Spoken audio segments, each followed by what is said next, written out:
کہ عزیز اگر بیج کو ہم اپنے ہاتھ میں رکھیں، ہتھیلی پر رکھیں تو جتنے ہیں اتنے ہی رہیں گے، ان میں اضافہ نہیں ہو سکتا۔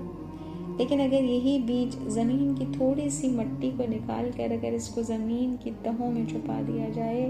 اور پانی سے تر کر دیا جائے تو ہم یہ دیکھتے ہیں کہ تھوڑے ہی دنوں میں وہ بیج کونپلوں کی شکل میں زمین سے برآمد ہو جاتا ہے۔ اگر غور کریں تو یہ نرم و ملائم کھوپلیں جو قطرے شبنم کا بار برداشت نہیں کر سکتی، جو ذرا سی ہوا کی جنبش سے متاثر ہو جاتی ہیں، وہ اس قدر سخت زمین میں شگاف کیسے ڈال دیتی ہیں۔ اگر ہمارے سامنے فہم میں طاقت ہو تو یہ اپنی زبان بے زبانی میں جواب دے گی کہ یہ میری ذاتی طاقت نہیں ہے بلکہ یہ کسی اور کی طاقت ہے۔ معلوم ہوا اگر ایک کونپل میں اس حکیم و دانا پروردگار کی قوت کار فرما ہو جائے تو پھر وہ پتھر میں شگاف ڈال سکتی ہے، یعنی جسے دنیا کے ہاتھ دباتے ہیں اسے اللہ ابھارتا ہے، جسے دنیا بظاہر خاک میں ملا دیتی ہے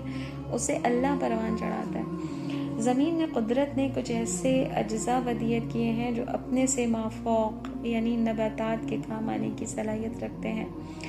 اور آپ دیکھیے زمین بڑی امانت داری کے ساتھ خدا کے ودیعت کیے ہوئے ان ذرات کو محفوظ رکھتی ہے، ایک حقدار کے آنے کے انتظار میں،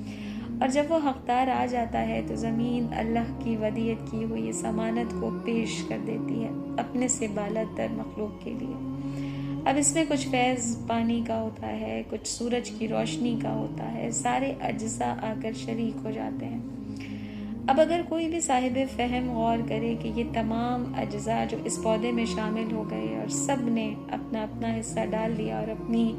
حدود وجود میں فنا ہو گئے، لیکن در حقیقت یہ فنا بلند ترین بقا کا ذریعہ بنی ہے، یہ فنا تمہید بقا ہے۔ معلوم ہے جب تک فنا نہیں ہوئے تھے تب تک جمادات میں داخل تھے، اور جیسے ہی فنا ہوئے اپنے سے بلند تر کی خاطر تو انہوں نے ایک نو کی سرحد کو طے کر کے دوسری نو میں قدم رکھ دیا، یعنی اب وہ جمادات کی منزل سے آگے بڑھ کر نباتات میں داخل ہو گئے۔ اچھا، اب یہ نباتات، یہ درختوں کے پتے، یہ چھوٹی چھوٹی جھاڑیاں اگر انہیں یوں ہی چھوڑ دیا جائے تو کیا یہ باقی رہیں گی؟ نہ میرے عزیز، سورج کی تمازت انہیں جھلسا دے گی، خشک کر دے گی، ختم کر دے گی، لیکن اگر یہی پتے، یہی بوٹیاں، یہی جھاڑیاں کسی زیرو کی غذا بن جائیں، کسی حیوان یا انسان کے کام آ جائیں تو یہ فنا بلند تر بقا کا ذریعہ بن جائے گی۔ وہ ایک حیوان کے جسم میں لہو بن کر دوڑنے لگے